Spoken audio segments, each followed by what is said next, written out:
Hello और नमस्कार दोस्तों, मेरा नाम है कंवरपाल सिंह और आज हम चर्चा करने वाले हैं सिंधु घाटी सभ्यता है उसके नगर नियोजन और उसकी विशेषताओं के ऊपर। यह सिंधु घाटी सभ्यता के ऊपर हमारा 4th वीडियो है। इससे पहले वाले वीडियो में हमने सिंधु घाटी सभ्यता की भूमिका और कालक्रम पर चर्चा की थी। सेकंड वीडियो में हमने चर्चा की कि सिंधु घाटी सभ्यता की उत्पत्ति कैसे हुई थी, अर्थात जो इसके जो निर्माता थे वो कौन थे, इसके संबंध में हमने चर्चा की थी। थर्ड वीडियो में इसके विस्तार के ऊपर चर्चा की थी और आज हम चर्चा करेंगे सिंधु घाटी सभ्यता की नगर नियोजन और उसकी विशेषताओं के बारे में चर्चा करेंगे। तो चलिए शुरू करते हैं। सबसे पहले हम चर्चा करते हैं सिंधु घाटी सभ्यता की प्रमुख विशेषताओं के बारे में। देखिए, सिंधु घाटी सभ्यता की जो प्रमुख विशेषता थी उनमें सबसे पहले है कि ये एक आद्य ऐतिहासिक काल है, अर्थात इसको जब हमने स्टोन एज पढ़ा था तो उस वीडियो में हमने इसमें चर्चा की थी कि आद्य ऐतिहासिक काल से क्या तात्पर्य होता है। तो एक बार दोबारा देखते हैं। देखिए, ऐतिहासिक स्रोतों के आधार पर इतिहास को 3 भागों में बांटा जाता है: प्राग ऐतिहासिक काल, आद्य ऐतिहासिक काल और एक आ जाता है ऐतिहासिक काल। तो देखिए, प्राग ऐतिहासिक काल से तात्पर्य होता है इस समय का जो मानव था वो पढ़ा लिखा नहीं था, तो यहाँ पर हमें कोई भी लिखित साक्ष्य प्राप्त नहीं होते हैं जिसमें हम स्टोन एज या जिसे हम पाषाण काल कहते हैं उसका अध्ययन करते हैं, तो वो आ जाता है प्राग ऐतिहासिक काल। आद्य ऐतिहासिक काल में मानव पढ़ा लिखा था, यहाँ पर हमें लिखित साक्ष्य भी मिले हैं, लेकिन उन साक्ष्यों को अभी तक पढ़ा नहीं जा सका, वो साक्ष्य अभी तक अपठनीय है, तो उस काल को कहा जाता है आद्य ऐतिहासिक काल। और इतिहास का वह काल जहाँ पे हमें लिखित साक्ष्य मिले हैं और उन्हें पढ़ा भी जा सका है, तो उस काल को कहा जाता है ऐतिहासिक काल। यहाँ पर हम बात करें सिंधु घाटी सभ्यता की, तो देखिए सिंधु घाटी सभ्यता की अपनी एक लिपि थी जिसे भाव चित्रात्मक लिपि कहा जाता है या वस्त्रोत्फेदन लिपि भी कहा जाता है। इस लिपि को अभी तक पढ़ा नहीं गया है, ठीक है, इसलिए इस काल को कहा जाता है आद्य ऐतिहासिक काल। दूसरा, इसे कांस्य युगीन सभ्यता भी कहा जाता है, क्योंकि मानव के द्वारा जो सबसे पहले जिस धातु से परिचित हुआ था मानव वह थी तांबा, और सिंधु वासियों में इसमें एक और धातु मिलाई टिन, जिससे एक नई धातु बनी कांस्य या कांसा, जो तांबे की तुलना में ज़्यादा मजबूत थी। और इस सभ्यता में हमें अधिकतर जो पात्र मिलते हैं या बर्तन मिलते हैं वो हमें कांसे से बने हुए मिलते हैं, इसलिए इसे कांस्य युगीन सभ्यता भी कहा जाता है। देखिए, सिंधु घाटी सभ्यता है ये प्रथम नगरीकरण थी। भारत में जो सबसे पहले जो नगरीकरण के जो हमें साक्ष्य प्राप्त होते हैं वो हमें प्राप्त होते हैं इंडस वैली सिविलाइजेशन से प्राप्त होते हैं। सेकंड हमें प्राप्त होंगे महाजनपद काल से प्राप्त होंगे। तो जो प्रथम नगरीकरण हुआ था वो इंडस वैली सिविलाइजेशन के टाइम पे हुआ था, और जो इंडस वैली सिविलाइजेशन है ये अपने नगर निर्माण योजना के लिए काफ़ी विश्व प्रसिद्ध है, इसीलिए इसे नगरीय सभ्यता भी कहा जाता है। और यहाँ पर जो नगर निर्माण था काफ़ी सुनियोजित ढंग से हुआ करता था। तो इस वीडियो में हम चर्चा करेंगे इसके नगर नियोजन के बारे में चर्चा करेंगे, जिसमें हम इसकी सड़क, इसकी जल निकास प्रणाली और यहाँ पे बने भवनों के संबंध में हम चर्चा करेंगे। सबसे पहले हम बात करते हैं नगर नियोजन की। बात करें तो सिंधु घाटी सभ्यता के जितने भी नगर हैं वो हमें 2 भागों में डिवाइड मिले हैं। जो इसका जो ऊपरी हिस्सा होता था अपर माउंट, इसे तो कहा है इतिहासकारों ने दुर्ग या गढ़ी कहा है, और ये पश्चिमी भाग में हुआ करता, इसे दुर्ग या गढ़ी कहा है, आप चित्र में देख सकते हैं। और जो इसका जो निचला भाग होता था, जो आकार में थोड़ा बड़ा होता था लेकिन ये नीचाई पर स्थित होता था, इसे इतिहासकारों ने कहा है निचला नगर, या फिर इसे पूर्वी टीला भी कहा गया है, क्योंकि पूर्वी दिशा में स्थित होता था इसीलिए इसे पूर्वी टीला भी कहा गया है। अब देखिए, जो दुर्ग या गढ़ी होता था ये रक्षा की दृष्टि से या सुरक्षा की दृष्टि से ज़्यादा इम्पोर्टेंट हुआ करता था, तो इसीलिए इसके जो बाहर की तरफ है एक रक्षा प्राचीर बनी होती थी, और ये जो रक्षा प्राचीर है इसमें अंदर की तरफ तो कच्ची ईंटें होती थी और बाहर की तरफ पक्की ईंटों से बनाई जाती थी। जबकि जो निचला नगर है यहाँ पर हमें कोई भी रक्षा प्राचीर के अवशेष प्राप्त नहीं हुए। देखिए, ये जो चित्र है ये चित्र है गढ़ी या दुर्ग का चित्र है, जो हमें मोहनजोदाड़ो से प्राप्त हुआ है। तो यहाँ पर आप देखेंगे कि इस दुर्ग या गढ़ी में आप देखेंगे कि इसका जो निर्माण है ये पहले एक बेस तैयार किया जाता था कच्ची ईंटों से, और फिर उस बेस के ऊपर इस गढ़ी या दुर्ग का निर्माण किया जाता था। तो ये थोड़ा हाइट में ज़्यादा होता था, जबकि जो निचला नगर है ये हाइट में कम कम होता था, लोअर माउंट पर स्थित होता था और ये सुरक्षा की दृष्टि से ज़्यादा इंपॉर्टेंट था, तो इसके ऊपर एक रक्षा प्राचीर भी हुआ करती थी और इसमें रहते थे पुरोहित और जो प्रशासक वर्ग होते थे, जो शासक वर्ग होते थे, वो दुर्ग में रहा करते थे। जबकि जो आम आदमी होते थे या व्यापारी होते थे, मजदूर या प्रशासनिक अधिकारी आ गए, किसान आ गए या कारीगर होते थे, ये सब रहा करते थे निचला नगर में रहा करते। तो ये इंडस वैली सिविलाइजेशन के सभी नगरों की प्रमुख विशेषता थी। जितने भी नगर थे वो दो भागों में विभाजित थे। जिसे दुर्ग या गढ़ी कहा जाता था वो थोड़ा पश्चिम में होता था, ऊपर की ओर होता था, और पूर्व में निचला नगर होता था जो थोड़ा कम हाइट पे होता था। तो देखिए हमने देखा कि इंडस वैली सिविलाइजेशन के जितने भी हमें नगर मिले हैं वो दो भागों में विभाजित थे, दो भागों में विभाजित थे। एक होता था दुर्ग और दूसरा होता था निचला नगर। साथ ही हमने ये भी देखा जो दुर्ग था ये एक रक्षा प्राचीर से घिरा हुआ होता था, लेकिन कालीबंगा एक ऐसा स्थान है जहाँ पर दुर्ग और निचला नगर दोनों ही रक्षा प्राचीर से घिरे हुए होते थे। तो ये काफ़ी इंपॉर्टेंट है, इसे आप राइट डाउन कर लें, क्योंकि कई बार एग्जाम में पूछ लिया जाता है कि सिंधु घाटी सभ्यता का वह कौन सा स्थान है जहाँ पर दुर्ग और निचला नगर दोनों ही रक्षा प्राचीर से घिरे थे, दोनों ही रक्षा प्राचीर से घिरे थे। तो वह स्थान है कालीबंगा। अगर हम बात करें लोथल और सुरकोटड़ा की, तो यहाँ पर भी जो दो भागों में बटे हुए थे लोथल और सुरकोटड़ा भी, एक दुर्ग हो गया और एक गढ़ी हो गया। तो यहाँ पर हम लोथल और सुरकोटड़ा को देखेंगे तो ये इसके जो दोनों ही स्थान थे, दुर्ग हो या नगर हो, दोनों एक ही रक्षा प्राचीर से घिरे हुए थे, एक ही रक्षा प्राचीर से घिरे थे। जबकि कालीबंगा अलग अलग रक्षा प्राचीर से घिरे हुए थे, दुर्ग अलग रक्षा प्राचीर से घिरा हुआ था और निचला नगर अलग रक्षा प्राचीर से घिरा। जबकि हम बात करें लोथल और सुरकोटड़ा की बात करें तो यहाँ का दुर्ग और नगर दोनों एक ही रक्षा प्राचीर से घिरे हुए थे। तो इसे भी आप राइट डाउन कर लें, ये एग्जाम की दृष्टिकोण से काफ़ी इंपॉर्टेंट है। जबकि हम बात करें चनूदड़ों की तो यहाँ पर हमें दुर्ग के साक्ष्य नहीं मिलते। एकमात्र स्थान है सिंधु घाटी सभ्यता का जहाँ पर हमें दुर्ग के साक्ष्य नहीं मिलते। इसके अतिरिक्त एक स्थान ऐसा भी है जिसे तीन भागों में विभाजित किया गया है, तीन भागों में विभाजित किया गया है, ठीक है। एक भाग जो दुर्ग है और इसके बीच में हुआ करता था मध्यम नगर, जिसे मध्यमा भी कहा है इतिहासकारों ने, और एक हो गया निचला नगर। और ये जो व्यवस्था मिली है ये हमें मिली है धोलावीरा से। तो धोलावीरा एकमात्र ऐसा स्थान था जिसे तीन भागों में विभाजित किया गया था। एक भाग दुर्ग होता था, दूसरा मध्यम नगर कहा जाता था और तीसरा होता था निचला नगर। तो यह भी काफ़ी बार एग्जाम में पूछा गया है कि सिंधु घाटी सभ्यता का वह कौन सा स्थान है जिसे तीन भागों में डिवाइड किया गया है। अब बात करें इंडस वैली सिविलाइजेशन की सड़कों की बात करें तो देखिए इंडस वैली सिविलाइजेशन की जो सड़कें थी वो एक दूसरे को समकोण पर काटती थी। देखिए इंडस वैली सिविलाइजेशन का आप मैप देखेंगे तो यहाँ पर आप देखेंगे कि जो सड़कें हैं वो एक दूसरे को समकोण पर काट रही हैं, एक दूसरे को समकोण पर काटती। इसको थोड़ा और अधिक हम स्पष्ट तरीके से समझने का प्रयास करते हैं। देखिए इंडस वैली जो सिविलाइजेशन होती थी वहाँ पर जो सड़क हुआ करती थी वो एक दूसरे को समकोण पर काटती थी कुछ इस प्रकार से। ये वहाँ के नगरों की मुख्य सड़क हुआ करती थी जो एक दूसरे को समकोण पर काटती थी। और ये यहाँ पर एक सड़कों का एक जाल हुआ करता था जो ग्रिड नुमा होता था, अर्थात ये अलग अलग सेक्टरों में बटा हुआ होता था। इस प्रकार से आप देखेंगे कि जो जाल था ये अलग अलग सेक्टरों में बटा हुआ होता था। यहाँ पर अलग अलग सेक्टर मिलेंगे आपको। तो यहाँ पर आप देखेंगे ये अलग अलग सेक्टर हो गए, ये सब सेक्टर बने हुए होते थे। और इनके अंदर जाने के लिए क्या होती थी, गलियां हुआ करती थी। इनके अंदर जाने के लिए गलियां हुआ करती थी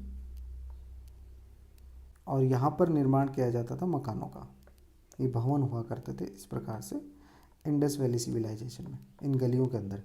दूसरी इसकी जो प्रमुख विशेषता थी कि जो भवनों के जो मुख्य दरवाज़ा था ये गलियों की तरफ खुलता था, न कि सड़क की तरफ, न कि सड़क की तरफ। तो ये इनकी एक प्रमुख विशेषता थी।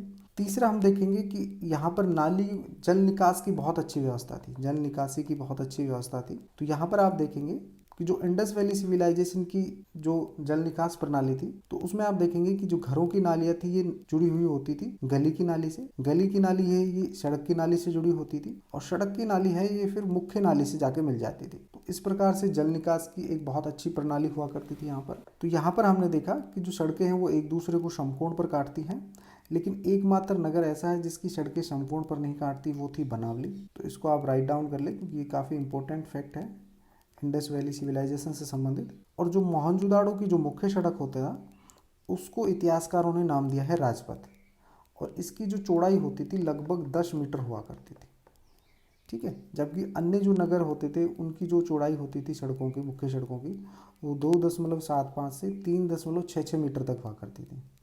सड़कों के अंदर जाने के लिए जो गलियां होती थी और उन गलियों की जो चौड़ाई होती थी वो होती थी 1.8 मीटर। साथ ही जो सड़कों का एक जाल होता था, ग्रिडनुमा होता था, अर्थात अलग अलग सेक्टर में बटे हुए होते थे।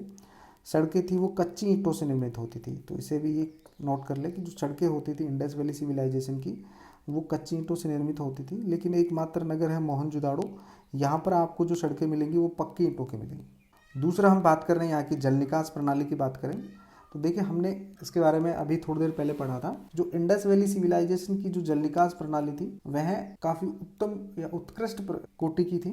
और जल निकास प्रणाली है ये काफ़ी सुनियोजित हुआ करती थी, सुनियोजित हुआ करती थी। यहाँ के नगरों को देख के ऐसा लगता है कि पहले जो हड़प्पा वासी थे उन्होंने सड़कों का, गलियों का और नालियों का निर्माण किया और फिर उसके ऊपर इन्होंने भवनों का निर्माण किया होगा। साथ ही फिर ये भी ध्यान रखा जाता था कि भवन की जो एक दीवार है वो नाली की दीवार से मिले। तो यहाँ की नालियों की जल निकास प्रणाली की हम चर्चा करें तो सिंधु घाटी सभ्यता की जो नगर नियोजन जल निकास प्रणाली है वो आधुनिक जो नगर होते हैं हमारे उनसे साम्य रखती है। साथ ही जो हड़प्पा के नगरों में घरों, नालियों और सड़कों को एक साथ नियोजित रूप से निर्माण किया जाता था। जैसा कि हमने इस चित्र में देखा कि पहले सड़कों का निर्माण किया जाता था, फिर गलियों का निर्माण किया जाता था और गलियों और सड़कों के साथ साथ नालियों का निर्माण किया जाता था और उसके बाद में भवनों का निर्माण किया जाता था। नालियाँ भी सड़कों के समान एक दूसरे को समकोण पर काटती थी, पूरी ग्रिड पद्धति हुआ करती थी। प्रत्येक घर में स्नानागार होता था और जो घर की जो नालियाँ हैं उनको गली की नाली से जोड़ा जाता था। जो घर की नालियाँ हैं उनको गली की नाली से जोड़ा जाता था। बाद में बड़े नालों, जो सड़क के नाले होते थे, उनमें जाके मिल जाती थी। साथ ही जो हमने पढ़ा कि जो पहले नालियों और गलियों का निर्माण किया जाता था, फिर उसके अगल बगल भवनों का निर्माण किया जाता था, अधिवासों का निर्माण किया जाता था। यहाँ पर जितनी भी नालियाँ हमें आपको मिलेंगी वो ढकी हुई मिलेंगी और उनमें सफाई के लिए बीच बीच में मैन होल रखा जाता था जिससे समय समय पर इन नालियों की सफाई की जा सके। यहाँ पर एक चित्र दिया हुआ है जो हड़प्पा सभ्यता की नाली का है, जिसे आप देख सकते हैं। साथ ही जल निकास में अपशिष्ट के फिल्ट्रेशन की व्यवस्था थी। क्या होता था, एक मलकुंड बना दिया जाता था यहाँ पर। तो उस मलकुंड में जब पानी आके गिरता था घर का, तो जो ठोस अपशिष्ट होते थे वो यहाँ पे जमा हो जाते थे और गंदा पानी फिर बाहर निकल जाता था। तो ये इनकी काफ़ी अच्छी व्यवस्था थी। नालियाँ होती थी वो पक्की ईंटों की निर्मित होती थी। एकमात्र नगर ऐसा है यहाँ पर जो नालियाँ आपको मिलेंगी वो पेड़ के तनों को खोखला करके मिलेंगी, वो स्थान है कालीबंगा। तो इसको भी आप राइट डाउन कर लें। और हड़प्पा सभ्यता की अगर हम बात करें तो सबसे जो बेहतरीन किस्म की जो नालियाँ मिली हैं वो आपको मिलेंगी धोलावीरा में और दूसरा नंबर आता है लोथल में। और सबसे जो खराब व्यवस्था मिली है नालियों की वो मिली है बनावली की। तो हमने देखा कि बनावली में सड़कों की व्यवस्था भी अच्छी नहीं थी और साथ ही नालियों की व्यवस्था भी यहाँ पर बहुत ख़राब थी। तो सबसे खराब सड़क और नाली व्यवस्था सिंधु घाटी सभ्यता में जहाँ से मिलती है वो मिलती है बनावली में और सबसे बेहतरीन किस्म की जो नालियाँ मिलती हैं वो मिलेंगी आपको धोलावीरा में। अब घर और भवन की बात करें तो यहाँ पर देखिए एक पंक्ति में घर हुआ करते थे और घर होते थे वो मुख्यतः पक्की ईंटों से बनाए जाते थे। हड़प्पा और जो मोहनजोदाड़ो है यहाँ पर हमें पक्की ईंटों के घरों के साक्ष्य मिले हैं। जबकि हम बात करें कालीबंगा की तो यहाँ से हमें कच्ची ईंटों के साक्ष्य मिले और ये ईंटें अलंकृत हुआ करती थी, ठीक है। उन पर कुछ अलंकरण किया जाता था। वर्तमान जो टाइल आती हैं उन्हीं की तरह ये हुआ करती थी। मकान है 1 या 2 मंजिल के हुआ करते थे या इससे अधिक मंजिल के भी हुआ करते थे। मोहनजोदाड़ो में हमने देखा कि जो घर की जो छतें हैं वो लकड़ी की शहतीरों से बनी हुई हैं। ये हम पढ़ चुके हैं कि घर के जो दरवाजे थे ये मुख्य सड़क की तरफ न खुलकर गली की तरफ खुलते थे क्योंकि यहाँ पे प्राइवेसी का ज़्यादा ध्यान रखा जाता था। और लोथल एकमात्र नगर ऐसा है जहाँ के जो दरवाजे हैं ये मुख्य सड़क की तरफ खुलते थे, न कि गलियों की तरफ। तो इसको आप राइट डाउन कर लें क्योंकि लोथल एकमात्र स्थान है जहाँ के जो दरवाजे थे वो मुख्य सड़क की तरफ खुलते थे, न कि गलियों की तरफ। मुख्य द्वार से आंगन व आंतरिक भाग का सीधा अवलोकन नहीं हो सकता था। देखो इसको समझने का हम प्रयास करते हैं। जो इंडस वैली सिविलाइजेशन है, जैसे कि हमने माना ये सड़क है, ये सड़क हो गई, ठीक है, ये कोई गली हो गई और यहाँ पर निर्माण किया जाता था भवन का। ये कोई भवन हो गया, ये भवन है इंडस वैली सिविलाइजेशन का। और इसका जो मुख्य दरवाज़ा था ये गली की तरफ खुलता था, न कि सड़क की तरफ। यहाँ पर जो मुख्य दरवाज़ा होता था इसके सामने एक दीवार होती थी जिससे आंगन का सीधा अवलोकन ना किया जा सके। ये घर का आंगन होता था जो कच्ची ईंट से बनाया जाता था तो यहाँ से एक सामने एक दीवार बना दी जाती थी जिससे घर का सीधा अवलोकन ना किया जा सके। ठीक है, तो घर के दरवाजे एंट्री के लिए आपको इधर से जाना पड़ता था। तो ये इनकी व्यवस्था थी। आंगन के चारों तरफ कमरे हुआ करते थे। तो इस प्रकार से ये इंडस वैली सिविलाइजेशन में आपको कमरे मिलेंगे और इन कमरों की जो संख्या थी ये 4 या 5 हुआ करती थी। साथ ही हमने देखा कि जो यहाँ पर बहुमंजिला इमारतें मिली हैं, लेकिन जो भूमि तल होता है, ग्राउंड फ्लोर होता है, इनकी दीवारों पर खिड़कियाँ नहीं होती थी। ये इनकी प्रमुख विशेषता थी। साथ ही प्रत्येक भवन में आपको रसोई घर मिलेगा, बाथरूम मिलता था, एक आंगन होता था जिसके चारों तरफ कमरे होते थे। साथ ही हमें यहाँ पर शौचालय की व्यवस्था भी थी उस समय। साथ ही यहाँ पर प्रत्येक घर में कुएं भी मिले हैं, खास करके मोहनजोदाड़ो में। तो ये यहाँ के भवनों की प्रमुख विशेषताएं होती थी। और जो यहाँ पे भवनों में इस्तेमाल की जाने वाली ईंटें होती थी वो अधिकतर पक्की होती थी और एक निश्चित अनुपात में हुआ करती थी, 4:2:1 के अनुपात में। इसके अतिरिक्त आपको इंडस वैली सिविलाइजेशन में कुछ सार्वजनिक महत्व की इमारतें मिलती हैं और ये जितनी भी इमारतें मिलेंगी आपको दुर्ग या जो पश्चिमी टीला होता है वहाँ पर मिलेंगी, जिनमें से प्रमुख आ जाती है स्टेडियम।